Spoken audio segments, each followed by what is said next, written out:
Olá, eu sou Antônia Márcia Vale e neste Agenda Econômica vamos falar sobre reajuste da tabela do imposto de renda e cortes de gastos pelo governo federal. O presidente da República encaminhou ao Congresso o projeto de isenção do imposto de renda para os trabalhadores que ganham até R$5 mil. A justificativa é que esses pagavam mais impostos do que os ricos.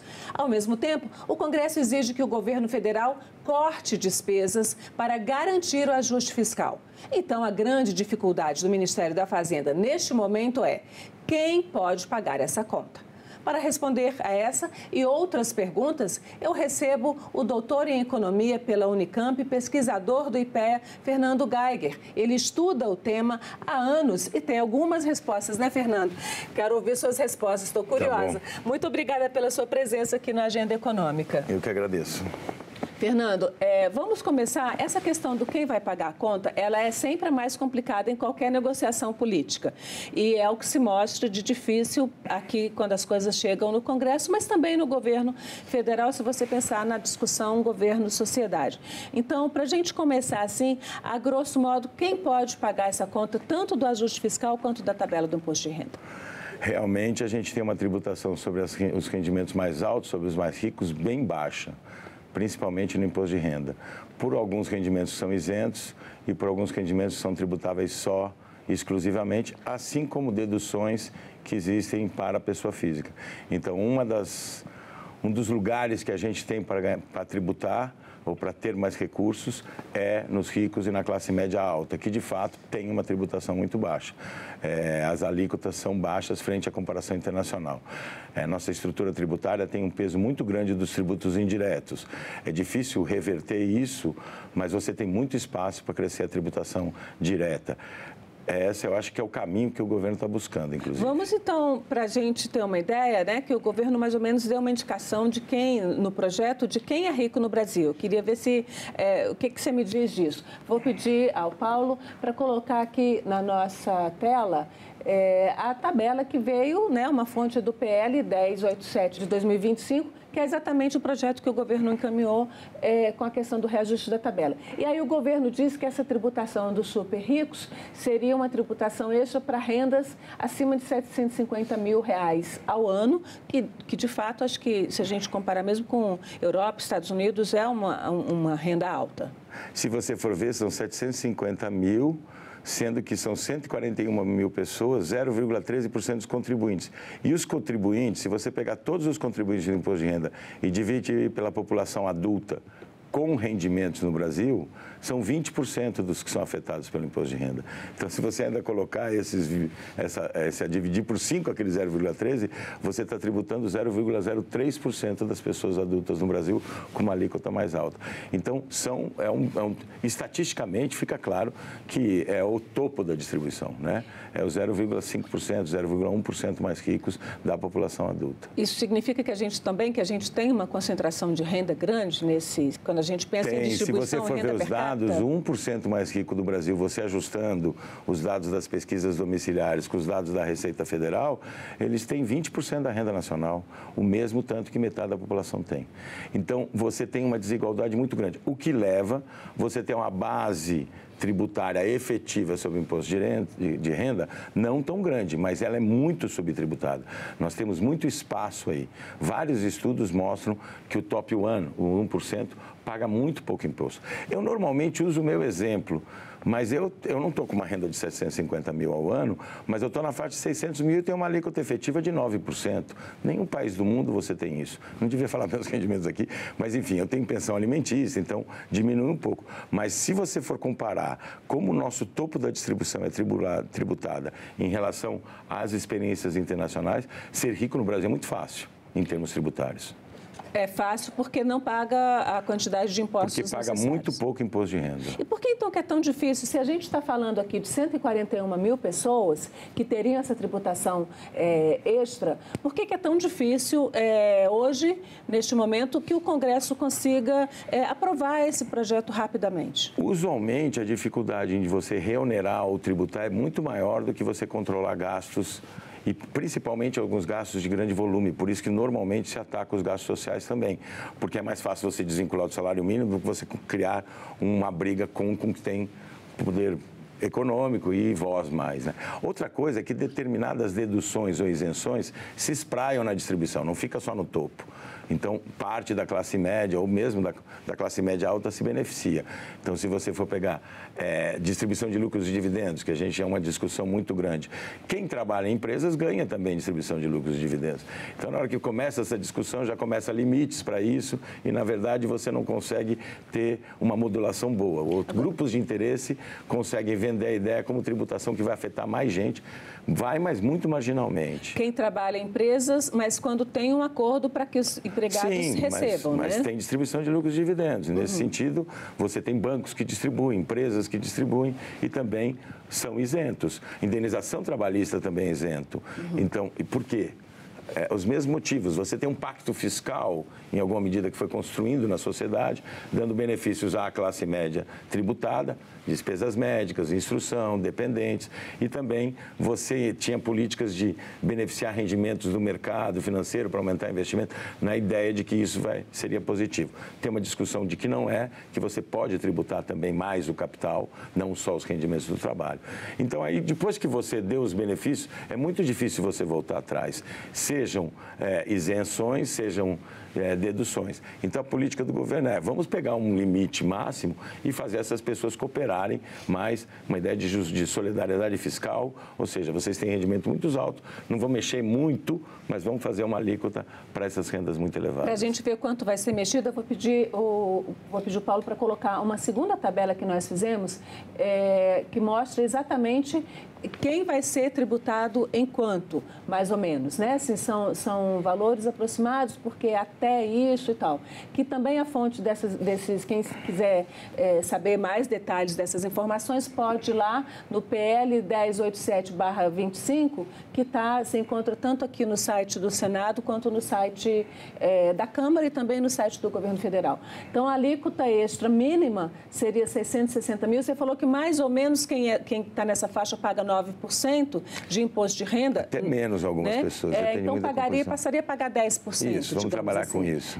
750 mil mais 2,5%, 900 mil mais 5%, 1 milhão. Quantas pessoas no Brasil ganham 1 milhão por ano? Eu não vou ter uma ideia, não, mas assim, é top one, 0,1%, 0,2% da população. Tem uma coisa importante, porque quando eu falo 9%, a pessoa fala, mas as pessoas de 600 mil estão numa alíquota de 27,5%. Essa que é a questão. Começa por aí. Você, quando coloca a isenção em 5 mil, só passa a pagar a partir dos 5 mil. Então, você paga 27,5 a partir de uma renda, agora eu não sei quanto supera. A partir daí você paga. Mas você paga sobre rendimentos tributáveis.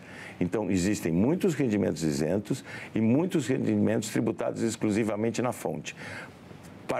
Grande parcela do que você ganha, do que você aplica no mercado financeiro é tributado na fonte, exclusivamente na fonte, com uma alíquota, aí várias alíquotas, inclusive LCI e LCA eram isentas, então tem várias, é um leque, mas não passa de 15.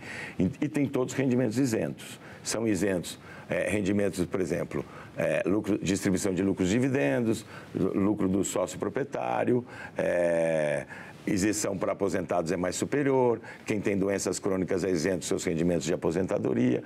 Tem um cipoal de isenções que faz que os 27,5%, que é uma alíquota marginal acima de um determinado valor, fique baixo.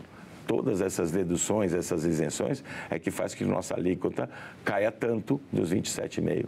Até porque, no caso, quem ganhar até 5 mil, essa parcela até 5 mil também vai ficar isenta. Todo mundo é isento. Aí depois tem uma redução de 5% a 7%. É uma alíquota também marginal que vai crescendo. Como 27,5% é acima de uma renda relativamente não tão alta quanto essa, mas o leque de rendimentos que a pessoa tem é que vai levar ela a ter uma tributação. A gente sempre usa o rendimento total para ver a tributação da pessoa. Se você for no topo da distribuição, o rendimento total é composto por 20% de tributáveis, 30%, estou dando números que podem ser não os corretos, mas é isso. Grande parte dos rendimentos do topo da distribuição são isentos. E aí, para você alcançar isso, você tem que tomar uma medida dessa. Ou você muda as isenções. Mas é muito mais difícil, porque aí você está mexendo na modulação entre imposto de renda da pessoa física e jurídica. Então, o governo, neste momento, está falando, ricos, super ricos, está na hora de vocês terem uma alíquota maior. Vamos pegar uma coisa aqui que não é exatamente economia, mas é um pouco psicologia, mas que é essa psicologia social. Os super ricos de outros países, eles pagam esses impostos mais altos. Por que os super ricos brasileiros têm essa dificuldade tão grande de aceitar ser tributados pelo Estado? A tributação no mundo como um todo, durante a virada dos 90 para os 2000, deixou os topos subtributados. É isso em função grande.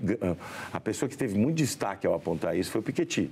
Virou uma estrela, né? Uhum. E é isso. A política dos anos 90, depois do Consenso de Washington, era altas rendas, tributos, rendimentos oriundos do mercado financeiro de aplicações devem ser beneficiados porque você vai fazer com que o investimento cresça e você vai... Tinha até discussão de reter cérebros. Viu-se que isso não deu certo. Não deu certo. Agora, alguns países estão sendo mais efetivos nisso. Aqui no Brasil ainda tem muita dificuldade de alcançar o super. Só para deixar um pouco claro para o nosso telespectador, porque você falou aí foi o Piketty. Quem é o Piketty, né? O Thomas Piketty, que é um economista francês, ele é hoje um dos principais coordenadores dos estudos, né? Na Universidade Sorbonne, de Economia da Sorbonne, em Paris, e ele está exatamente se contrapondo a essa corrente mais neoliberal norte-americana. Só para a gente ter mais ou menos isso mesmo, é essa a ideia. Ele apontou para isso, alguns países estão revertendo e nós também estamos nessa discussão. É um movimento no mundo de você começar a tomar ciência de que esses benefícios ou esse tipo de tratamento não leva a crescimento e prejudica muito o combate à desigualdade. Bom, então a gente está aí com essa possibilidade, mas não está fácil, né? O projeto está num momento assim de negociações, de conversas, o pessoal, principalmente do sistema financeiro, está reclamando que corações e mentes, às vezes, são também dominadas por um discurso de que tributo é ruim. Isso está na sociedade como um todo. O esgarçamento da democracia vem junto com uma desvalorização do tributo. A pessoa não é mais cidadão, é contribuinte. Então, começa a fazer uma conta de receber e pagar. Então, isso é um problema atualmente. Por exemplo, eu vou mudar você anda e vê um rapaz de moto que faz entregas, eu não queria tributos, eu queria gasolina mais barata. Ele esquece toda a importância que eu tenho tributo na escola dele, no asfalto. Tributo na saúde pública, no SUS, geral, né? Na escola pública. Então, quando você começa a discutir isso, você pode vender a ideia de que você também vai ser afetado por essa tributação.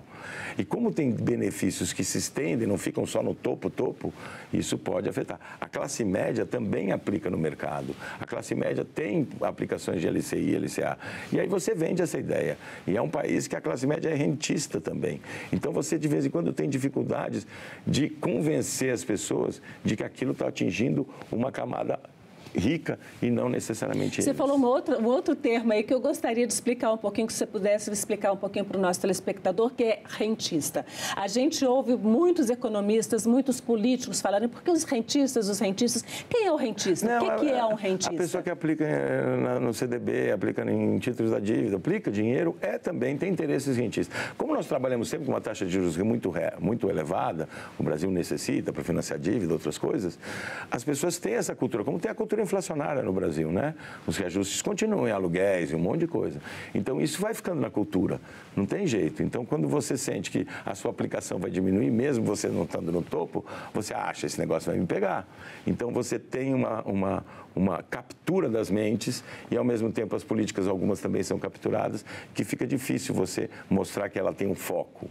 Diferente do Bolsa, que você pega os pobres. Quando você fala de tributo e falando que vai pegar os super ricos, consegue se passar na ideia da sociedade que mais gente vai entrar nessa tungada, vamos dizer assim. Certo. Então, vamos para um outro setor, digamos assim, porque isso aqui é pessoa física, né? Querendo ou não, isso aqui é imposto de renda, a gente está falando aqui não de imposto de renda de pessoa jurídica, mas de pessoa física. Vamos então para uma outra parte da conta, e aí eu vou pedir o Paulo para colocar uma outra tabela que a gente tem, que foi feita com base no PILOA, que é o projeto de lei orçamentária anual, isso o PILOA de 2025, depois disso vem o orçamento mesmo, né? Não, esse é o projeto da lei orçamentária. que são as principais isenções e gastos tributários, que aqui tanto pega a pessoa jurídica, ou seja, empresas, quanto pessoas físicas. O que é isso? É quem é isento, a gente sabe. Quem declara imposto de renda como pessoa física sabe que tem as isenções que ele abate do médico, da escola das crianças, algumas isenções. Agora, o que são gastos tributários, que é também outra coisa que a gente ouve falar muito e, no entanto, muitas vezes não se sabe o que é isso. A Receita trabalha com a ideia de que a arrecadação potencial, ou seja, os Simples Nacionais têm benefícios tanto na tributação indireta, no PIS/COFINS, quanto na tributação, quanto nas contribuições para a Previdência, quanto no imposto de renda. Paga uma alíquota única, um valor único, depende de faixas. Então, normalmente, se fosse uma empresa normal, ia ser tributado pelo lucro real, ia ter outra regra, essa empresa, então, você tem um benefício. A Receita calcula qual seria a arrecadação se fosse a regra normal. Então, na agricultura e agroindústria, ali está a indústria de defensivos, que tem alguns benefícios de PIS/COFINS, tá? Que é um tributo federal. Esse gasto tributário é só federal. E está a cesta básica, que tem isenção de PIS/COFINS para um grupo de alimentos. Isso vai mudar com a reforma tributária, que foi aprovada, mas tem um tempo para isso, tem uma transição. Os rendimentos isentos não tributáveis é aquilo que eu disse. Você tem aí a indenização trabalhista, tem a isenção para aposentados que são portadores de moléstia grave, você tem a duplicidade do limite de isenção do imposto de renda para aposentadorias, tem outras isenções, livro caixa também, quem trabalha com livro caixa tem um benefício e é contado o valor. Zona Franca de Manaus é vários tributos, tanto no imposto de renda da pessoa jurídica quanto no PIS/COFINS, tá? Assim como a indústria defensiva. E benefício ao trabalhador também é um conjunto de benefícios ligados ao trabalhador. Aqui não está outros. Por exemplo, o setor de filantropia no Brasil paga muito menos tributos do que usualmente uma empresa ia pagar. E aí também é um valor elevado. Vamos dar vamos abrir um pouquinho essa tabela, porque aqui eu peguei esses 5, né, setores, que são, digamos assim, os principais, mas não são necessariamente os maiores, né? Porque Simples Nacional é o primeiro, agricultura de fato é o segundo, rendimentos é o terceiro, mas quando a gente vai... Mas aqui eu tenho um quarto, que é exatamente o que você falou, entidades sem fins lucrativos. Eu estou com a tabela completa aqui, mas seria muita coisa para colocar aqui. Aí é importante. Se você pegar a Zona Franca de Manaus, que é 5,5, tem uma resistência política grande da região norte que nunca consegue se mudar, mesmo marginalmente, esses benefícios. O Simples Nacional, ele tem um limite elevado para você ser colocado no Simples, muito mais elevado do que a experiência nacional. E aí tem uma captura. Se você tenta mudar o Simples, é uma gritaria, porque é muita gente no Simples. O Simples é tão heterogêneo quanto o imposto de renda. Ou seja, tem o Simples mais bem simples. Aqui a gente tem o MEI, né? O MEI eu acho que está separado aí. Tá. Mas no Simples você também é uma política, como eu digo, capturada. Você fez para pequenos e quase médios e estão os médios todos aí. Então, 90% das empresas são simples. Quando a gente fala de economia, de tributos e de agências, a gente ouve muito essa expressão capturada. Quem é que captura, né, isso aqui? No Simples são as empresas que não são tão pequenas, não tão médias quanto era o objetivo da política e foi na luta política, no Congresso, conseguiu elevar o limite e transformar o Simples como a norma. 90% 90 e tantos % das empresas do CNPJ brasileiros estão no Simples. Agricultura e agroindústria, defensivos. Defensivos é isso. Vou começar a tributar como defensivos devem ser tributados. Vai ter aumento de custo na agricultura que vai ser uma gritaria. Então, você tem muitos limites para mudar isso. A mudança tem que ser marginal, no sentido de você diminuir alguma coisa do Simples, diminuir alguma coisa da agroindústria, reduzir alguma coisa dos benefícios para as filantropias. Não dá para ser sim ou não. E tudo que aí vai mexer tem muitos interesses e tem capturas em alguns casos. Tá, aqui do rendimentos isentos, aqui a gente tem, então tem aqui no meio, entre rendimentos e a Zona Franca de Manaus, o desenvolvimento regional, a dedução de rendimento tributável. Então, o que eu quero ver também é o seguinte, aqui é empresa, aqui é pessoa física, aqui é empresa, aqui é pessoa física. Na agricultura está a cesta básica. A cesta básica é um benefício que vai para a empresa? De fato, vai. Ou seja, ele deixa de recolher ICMS e PIS/COFINS sobre alguns produtos que ele desenvolve, que vende. Mas isso chega aos preços. Então, é isso. O Simples Nacional. Na verdade, as empresas do Simples Nacional têm um custo tributário menor. Então, potencialmente, parte desse benefício pode ir para os consumidores. Toda política que vai para uma empresa, a priori, ela vai chegar no consumidor final.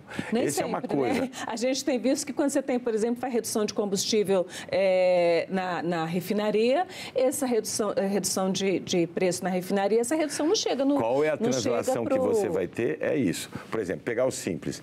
Quando eu dou um benefício de Simples, quem pode se beneficiar do benefício? O dono da empresa, os seus empregados, porque ele pode dar mais salário, ou os consumidores, porque ele vende mais barato. Quem vai ganhar o benefício é uma discussão que depende de como é o mercado.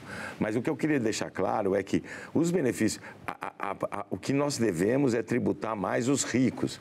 E as empresas, algumas devem ter benefícios sim, porque isso é positivo para a economia, desde que tenha efeitos e a translação seja grande. Porque tudo que afeta as empresas chegam nas pessoas. O importante é eu tributar os ricos, não necessariamente tributar muito as grandes empresas. Você pode tributar o dono da empresa, que é rico, e menos a empresa, é isso? É isso. A gente tem, no Brasil, uma participação entre imposto de renda da pessoa física e imposto de renda da pessoa jurídica dentro do imposto de renda, um balanço diferente dos países. Nos países desenvolvidos, 2/3 do imposto de renda é sobre a pessoa física e 1/3 é sobre a jurídica. No Brasil é o inverso. Porque também se vende essa ideia de que a gente tem que tributar as empresas. Temos, evidente, porque é isso que faz a gente ter um gasto social, pagar o Estado funcionar, mas o importante, na verdade, é que tudo chega nas pessoas e quando eu quero tributar rendas e patrimônios, eu tenho que tributar grandes rendas e grandes patrimônios. Tem duas coisas aqui que me chamam a atenção. Você falou que dentro da agricultura e agroindústria tem o que você chama de defensivos agrícolas, alguns outros chamam de agrotóxicos. Na Zona Franca de Manaus, a gente sabe que uma das empresas que mais recebe benefício é uma que produz bebidas excessivamente açucaradas que causam tremendo problema para a população. O governo pode usar, e tentou usar na reforma fiscal, né, criar o imposto sobre produtos que afetam a saúde das pessoas e o equilíbrio ambiental.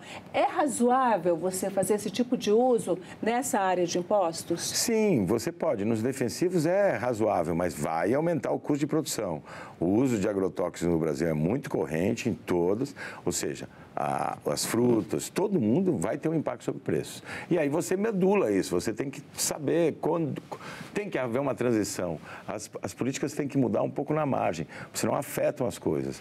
O que eu acho é que a política do governo de pegar, os muito ricos eu consigo tirar um tanto de dinheiro para dar esses benefícios e começar a escanear, diminuir esse gasto, mesmo que seja passo a passo, aí tem muita coisa a ser reduzida, ou seja, ter um Simples mais bem calibrado, não pegar tanta gente, ter um defensivo agrícola que os benefícios não sejam totais, diminuir, por exemplo, dedução de despesas médicas, que eu tenho trabalhado recentemente, no imposto de renda.